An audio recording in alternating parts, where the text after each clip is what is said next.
Čauko, chtěla bych vás přivítat u mého blogu a říct vám něco o mně. Možná každý den budu točit video a je půlnoc, tak vám musím říct, že se docela nudím, protože jsem byl ve škole, musel jsem si napsat úkoly, potom pracovat jako dříví na nosy, tohle, jako tohle. A co bych tak mohl dělat?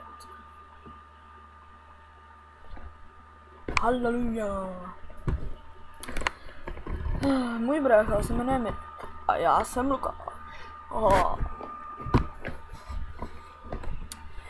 A někdy budu natáčet s kámošem Martinem a budu se s ním volat po Skypeu. A budeme natáčet Minecraft.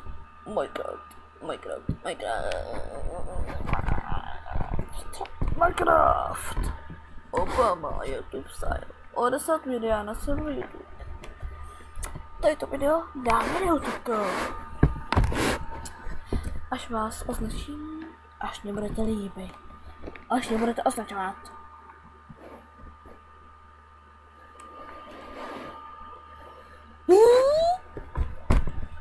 Trošku se zbavil, promiňte. Ještě takhle můžu užívat.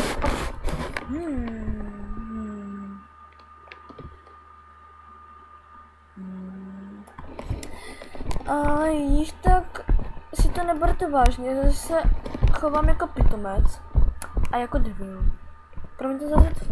Promiňte za ty slova, ale chtěl bych vás přivítat u mých dalších videí.